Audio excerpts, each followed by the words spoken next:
Lingser Wengi TV. Sedikit Cari jalan lain. cari jalan lain, dan itu nanti buka Kawat Berduri, kita masuk. Lah, awal kisah itu sebenarnya di situ. Jadi kita bertuju. Ya, saya paling depan, saya buka Kawat Berduri itu. Saya hitung itu kok jadi 8. Kok ada orang pakai pakaian Jepang. Jadi orang pakai pakaian Jepang. Kayak kimono gitu, Bro. Iya, kayak kimono tapi cowok. Oh, Cowok. Dia itu melintas ke arah barat gitu. Ke arah barat gini. Tapi di barat ini blank. Maksudnya? Jadi blank itu jurang. Oh, jurang. Jadi kalau dipakai logika itu harusnya kan dia jatuh. Itu enggak. Selamat malam sedulur misteri. Malam ini kita ketemu lagi di Lingser Wengi TV. Kita akan mendengarkan kisah-kisah horor bersama beliau, Mas Pengki, yang dulunya pernah punya pengalaman saat mendaki gunung. Gunung apa saja ya, Mas ya? Mungkin saya akan bercerita pendakian di Gunung Merapi. Ya. Gunung Merapi itu letaknya di daerah Sleman, perbatasan dengan Magelang dan Boyolali. Oh ya. Ceritanya bagaimana? Mungkin langsung saja. Ya. Kisah ini sekitar tahun 2000-an. Jadi waktu itu saya dengan 3 orang teman pria yang biasa dimintai tolong untuk menemani anggota baru salah satu komunitas pecinta alam di kampus di Jogja, di sekitar selatan Jogja. Itu kita bertiga itu dimintai untuk mendampingi anggota baru, yaitu setelah kita sepakati tanggalnya, harinya kita berangkat. Cuma berangkatnya ini terpisah, Mbak. Jadi Bisa bagaimana? yang dari anggota komunitas pecinta alam kampus itu dia berangkat sendiri, kami bertiga juga berangkat sendiri dari, kalau saya dan teman-teman berangkat dari daerah-daerah sekitaran UNY itu. Terus kalau yang komunitas Mapala itu berangkat dari Giwangan, terminal lama itu Umbul Harjo. Nah, itu jadi naik bakar waktu itu. Naik bakar sampai di Kaliurang. Ternyata mereka sudah datang duluan. Mereka di base camp Kaliurang. Jadi di Kaliurang itu ada base camp pendakian yang warung itu tutupnya paling belakangan. Jadi yang lain sudah tutup, biasanya di situ ada satu warung yang biasanya untuk base camp. Itu sudah menunggu teman-teman dari kita datang belakangan bertiga. Terus kita kumpul, kita briefing sebentar. Berarti itu di bawah ya, di lereng? Di Telaga Putri, Mbak. Oh, di Telaga Putri. Itu biasanya kita waktu itu kan angkutan masih pakai bakar. Jadi kalau mau ke Merapi, kalau lewat Jogja itu biasanya naik bakar, turun di Kaliurang, di Telaga Putri, terminal itu. Terus nanti perjalanan dari Kaliurang ke base camp Kinahrejo atau tempat juru kunci itu kita jalan dulu, baru nanti kita rencanakan pendakian gitu. Nah, waktu itu ternyata kita kan bertuju itu, kita briefing setelah sholat maghrib kalau nggak salah, itu kita berangkat. Kita karena kan di Kaliurang itu, di Taman Kaliurang itu jam 3 atau jam 4 kan udah tutup. Jadi kita harus sedikit Ya, basa Jawa ngalang apa itu? Sedikit. Cari jalan lain. Cari jalan lain dan itu nanti buka kawat berduri, kita masuk. Lah, awal kisah itu sebenarnya di situ. Jadi kita bertuju. Ya, saya paling depan, saya buka kawat berduri itu. Saya hitung itu kok jadi 8. Dari 7 orang kok menjadi 8. Orangnya jadi iya. 8. Jadi ini yang satu yang pakai jaket ini siapa? Tapi saya tetap batin aja. Tapi itu kelihatan. Iya, wujud manusia.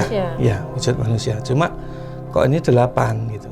Ini agak tapi saya tidak menghiraukan. Saya jalan lagi lah. Dari kita istilahnya bahasa Jawa ini berobos tadi, itu kita jalan sedikit ketemu musola.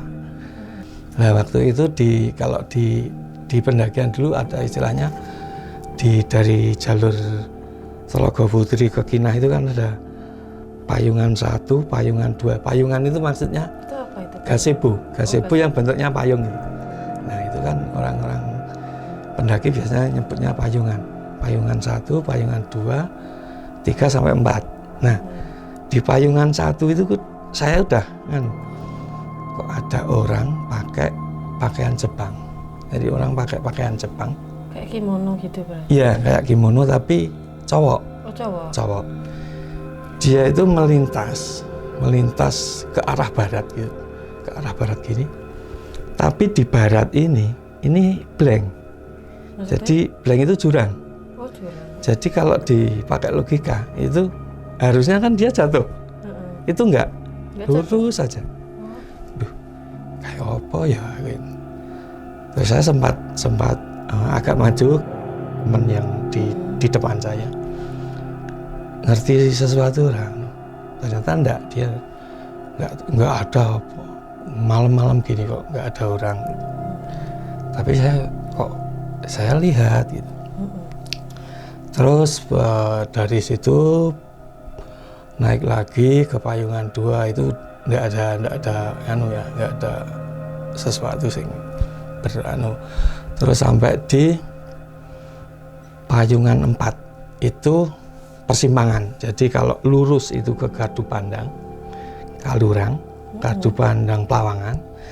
Kalau ke kanan ke arah Kali Kuning atau ke Kinah Rejo tempat Juru Kunci Merapi.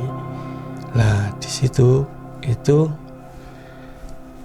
di payungan ambil kanan itu saya udah merasa kalau orang Jawa merinding, menggirik itu. Waduh, yuk. Dan itu bukan malam Jumat Kliwon. Enggak, maksudnya bukan malam. Saya ingat itu malamnya itu kalau nggak salah malam Kamis. Dan saya juga sering diingatkan kalau malam Kamis itu memang di daerah Merapi di tempat-tempat tertentu itu memang ya bukan larangan sih, cuma kalau bisa jangan di malam itu kan gitu. Saya teringat itu, waduh, kok ya enggak. Dan itu malam libur sebenarnya, cuma bukan malam minggu gitu. Malam libur apa lupa saya. Sekitar tahun 2000 ya. Berarti kan udah 20 tahun lebih ya. Nah itu dari pos 4 turun ke kanan itu, kalau lurus ke Kali Kuning ada jalan ke kiri. Nah, ke kiri itu arah nanti ke Kinah Rejo. Nah, dari situ masih aman sampai jadi nanti juga kan arah itu juga melewati Kali Kuning. Namanya kalau orang-orang biasanya menyebutnya apa itu namanya, Watu Kemloso. Watu Kemloso itu jadi gimana itu Watu Kemloso itu? Daerah atau apa? Enggak, jadi sungai. Tapi dari batuan, Pak. Jadi batuan murni batu. Batu semua. Jadi makanya disebut Watu Kemloso. Nah, di Watu Kemloso itu ada seorang, kalau saya melihatnya kan laki-laki pakai kerudungan. Tapi setelah saya dekati, ternyata kok hilang. Tapi hilangnya nggak diketahui gitu loh, tiba-tiba hilang aja loh. Tadi kayaknya ada orang di sini, tapi saya nggak saya karena saya membawa anak-anak istilahnya pemula ya. Jadi saya menjaga ritme pendakian ini biar teman-teman tidak takut, tidak minder dan sebagainya. Tapi yang aneh, setelah melewati, jadi ada sesek itu apa ya? Sesek itu jembatan tapi dari bambu. Jadi dari bambu, nah itu yang tadi, yang pakai jaket itu udah nggak ada. Udah nggak ada. Jadi terus saya berhitung lagi tuh dari depan, si A, si B, si C, kok 7, yang satu tadi mana? Gitu. Wah ini beres sih, saya bilang gitu. Terus akhirnya sampai di Kinah. Di Kinah kami ngecamp di bawahnya Juru Kunci. Jadi ada warung itu biasa untuk pendaki-pendaki gitu. Sampai situ kita ada yang sholat isya, ada yang istirahat dan sebagainya. Terus kita briefing juga macam-macam. Terus bahkan saya cerita. Malah diceritain. Saya cerita tadi gini ada yang lihat nggak? Dari semua itu nggak ada. Cuma yang di depan saya itu memang mungkin cuma merasa aja ada sedikit ketakutan nanti apa ya, merinding dan sebagainya itu. Cuma aku merinding Mas, ini saya nggak sempat lihat. Tapi kalau saya lihat tadi seperti orang Jepang, terus yang di Watu Gemloso ada orang pakai sarung. Nah di situ terjadi obrolan sama pemilik warung. Nah, saya akrab dengan pemilik warung itu. Saya tanya-tanya, ya manggilnya kan Lek tadi kok saya. Tapi saya cuma berdua di belakang itu. Lek tadi saya dari Slogo Putri sampai sini itu melihat gini. Terus dia cuma menjelaskan yang di Watu Gemloso. Oh kalau yang Watu Gemloso itu kemungkinan kalau dilihat dari identitas yang jenengan lihat itu Ismet. Jadi Ismet itu di tahun 80-an Mbak, ada pendaki dari UIN katanya itu meninggal di namanya Gegerboyo atau Kendit. Itu jadi sebelum Gegerboyo itu kan ada Kendit. Kendit itu kalau di batas vegetasi, jadi itu udah bentuk pasir gitu. Jadi batas vegetasi di gunung itu biasanya namanya Kendit. Nah di situ katanya itu identitasnya mirip dengan Ismet, ciri-ciri sarungnya dan sebagainya itu. Nah saya juga teratap, waduh kok ketemu ya Ismet itu. Padahal itu kan ya legenda lah di dunia pendakian Merapi kan sangat melegenda kisah-kisah Ismet itu. Tapi saya tetap, karena saya dimintai tolong teman tadi untuk mendampingi. Nah, akhirnya kita briefing sekitar jam 10 itu saya briefing. Ini mau jadi naik atau enggak? Nah, dari mereka tetap ngebet naik. Padahal itu kondisi saya masih ingat itu kalau enggak waspada siaga itu waktu itu. Nah, cuma di tahun itu memang kalau di situasi waspada atau siaga Merapi itu malah justru banyak pengunjung karena berburu itulah apa Pak, foto. Jadi foto Merapi meleleh itu kan sangat dicari. Nah waktu itu memang banyak waktu saya ke sana walaupun bukan malam minggu, cuma malam libur itu, tapi di base camp Kinarja itu sudah banyak pendaki gitu. Nah akhirnya saya memutuskan ya udah nggak apa-apa, cuma jangan sampai ke atas karena ini kan situasi Merapi masih status waspada, kalau siaga lupa saya, kayaknya waspada waktu itu. Akhirnya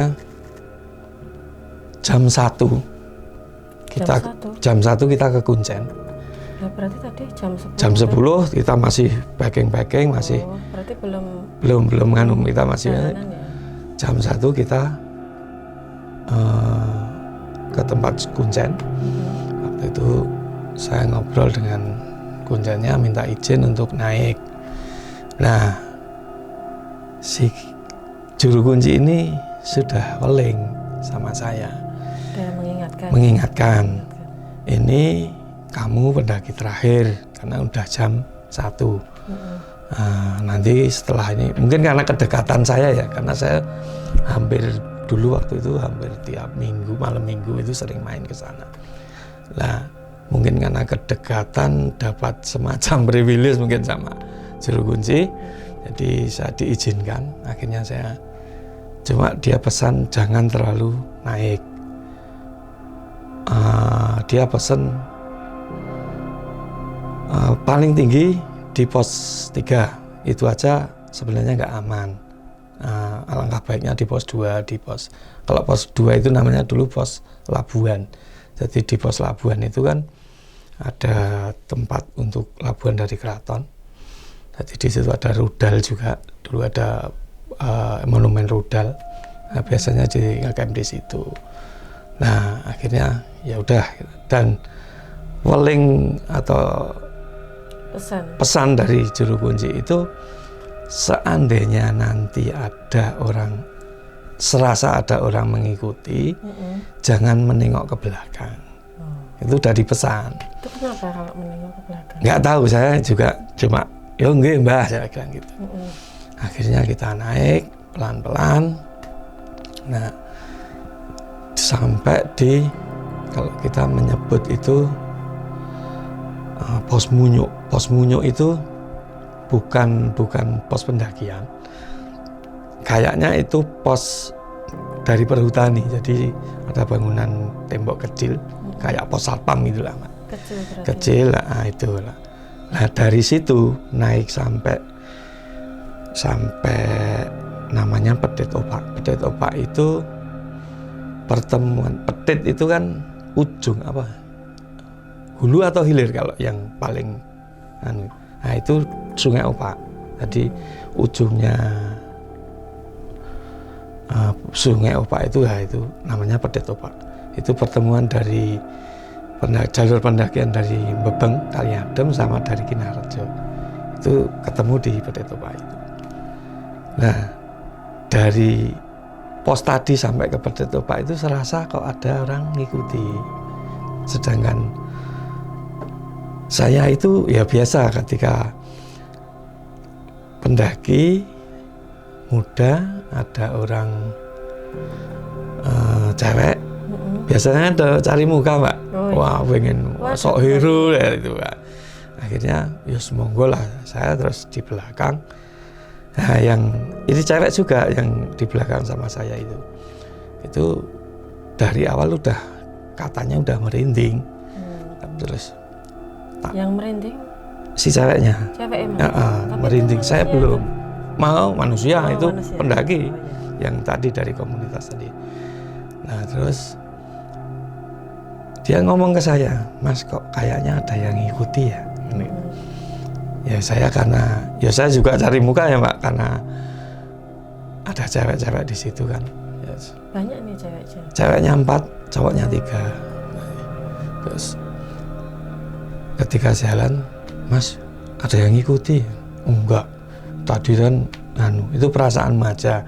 Tadi ada Mbah Mari, si juru kunci itu ngomong kalau kita itu pendaki terakhir, jadi nggak mungkin ada orang ngikuti," saya bilang gitu. Tapi lama-kelamaan saya juga merasakan, tapi aku ya kerasa kayak gitu. Akhirnya yes, kita jalan terus lama-lama nggak betah. Akhirnya kita ngobrol, "Yuk kita yuk bareng aja ya, kita nengok ke belakang." Kita nengok ke belakang. Itu sampai saya hitungi 1, 2, 3 gitu. Nengok ke belakang. Ternyata nggak ada apa-apa. Tapi begitu menghadap ke depan, itu ada sosok tinggi banget, besar itu pakai. Kalau wujudnya itu pakai pakaian Jawa, surjan, ikat itu. Tapi lama-lama tinggi itu sampai hilangnya sundul langit kalau saya bilang. Sampai tinggi banget. Hilang itu sampai sundul langit. Nah itu saya langsung megang tangan cewek itu tuh ajak lari kan, karena kaget, saya kaget. Lari banget sampai saya itu menyalip teman-teman saya yang udah di depan. Ngopo Melayu? Mulai cerita mengko ya bilang gitu. Saya lari sampai ke Bedek Topak itu.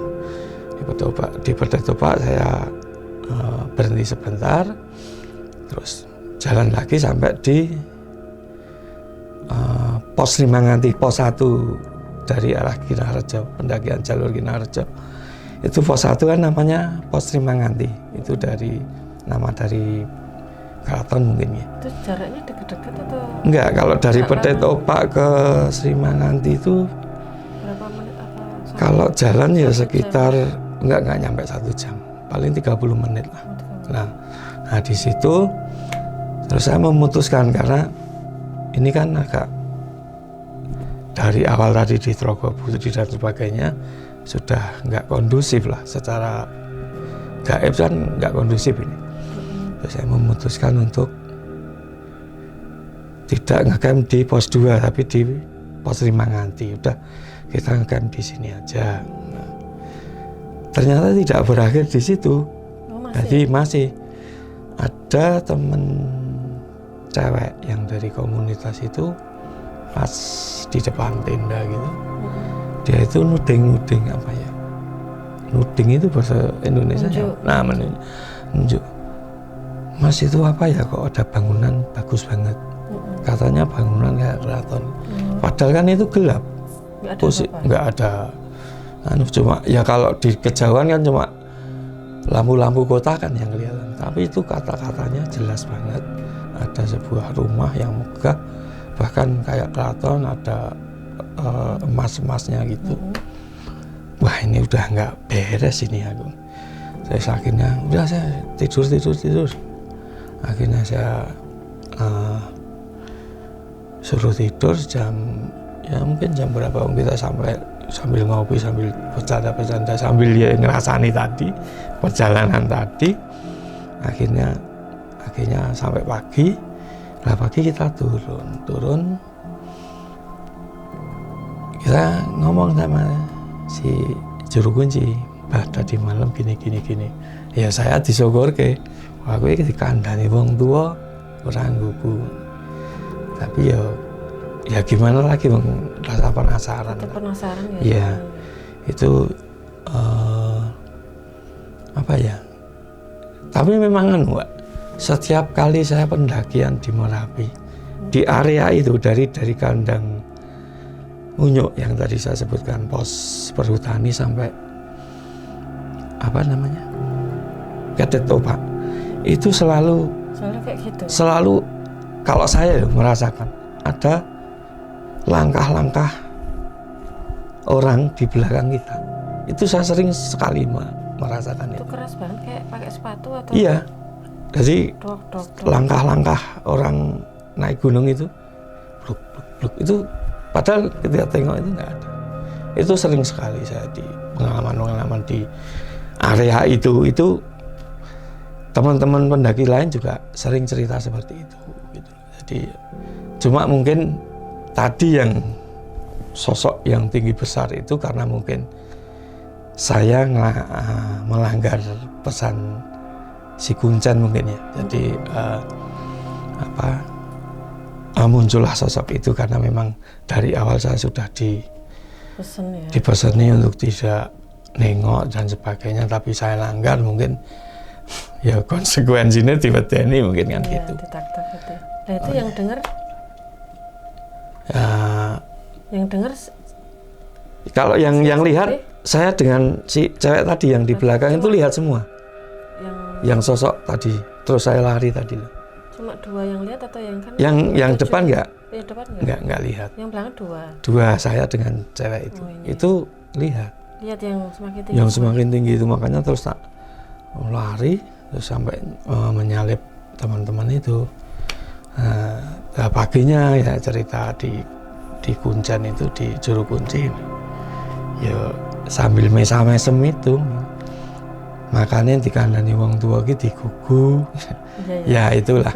Mungkin kearifan lokal memang kadang pendaki memang sering mengabaikan.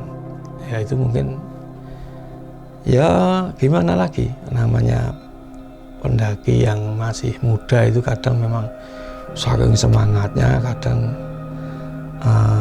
nabrak-nabrak etika-etika yang atau norma-norma yang sudah terbangun di daerah-daerah itu. Karena penasaran juga ya. Iya. Terus yang tadi yang lihat kayak istana itu didatangi apa cuma? Enggak, sempat mau didatangi. Cuma terus tak geret. Kamu hati-hati itu. Oh itu bagus banget ya Mas. Terus tak tarik karena itu pos 1 itu kan ada gapura Mbak. Jadi ada ada gapura dan gapura itu di pendakian, di jalur pendakian. Memasuki pos 1 itu ketika ada gapura itu berarti kita sudah di pos 1. Nah itu sampai mau samping gapura itu kan jurang blank itu. Berarti udah mau lari ya. Gapura, jurang-jurang semua ya, kanan kiri. Yang ini kan gapura terus jalur pendakian. Nah sini tuh blank ini sudah jurang ya. Jurang. Kanan kiri. Punggungan kan bentuknya kan gini. Jadi itu udah saya terus sempat saya minumi air putih, saya nyebut.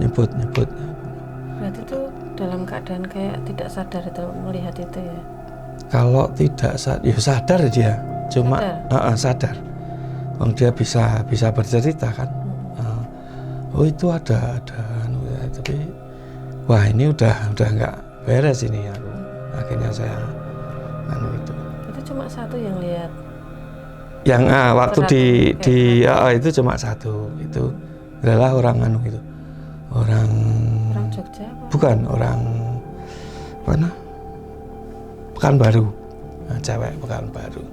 Ya mungkin dia kagum juga. Ya, tapi ya ternyata ya sing dikagum itu ya, barang nggak kelihatan sebenarnya gitu. Ya mungkin kalau di Merapi memang saya kira banyak sih pengalaman dari teman-teman pendaki lain yang hampir mirip, banyak yang bahkan yang lebih serem juga. Kalau cerita teman-teman itu ya banyak juga gitu. Jadi ya kalau saya sendiri sih mungkin karena tadi itu melanggar aturan, pesan dari Juru Kunci, mungkin ya imbalannya tadi diberi sosok tinggi itu pakai surjan lurik itu. Surjan lurik pakai ikat, tapi tinggi banget. Lama-lama hilangnya itu sampai istilahnya sundul langit baru hilang. Kakinya kelihatan nggak? Cuma kelihatan jarinya aja. Jari aja kelihatan, tapi lama-lama hilang gitu. Naik itu hilang. Wah, siapa sing lagi loh. Yang itu yang tadi yang pas berdelapan itu tadi di situ muncul lagi nggak? Enggak. Itu hilang di Watu Kemloso tadi. Itu udah. Jadi memang sebenarnya dari awal itu saya sudah merasakan ini nggak enak, ini perjalanan kali ini sebenarnya banyak. Cuma saya tanggung jawab dengan teman-teman yang minta tolong untuk apa istilahnya mendampingi teman-teman cewek tadi ya apapun akhirnya saya tak tekati kan gitu. Kita sebagai pendaki itu kan kita tamu, jadi selayaknya kita bertamu ke rumah orang harus sopan, harus menghormati tuan rumah. Mungkin itu aja pesan saya di Sedulur Misteri. Demikianlah pengalaman Mas Pengki ketika naik ke Gunung Merapi. Masih banyak cerita-cerita misteri yang akan diceritakan di episode-episode mendatang. Jangan lupa like, subscribe, and comment di Lingser Wengi TV. Selamat malam.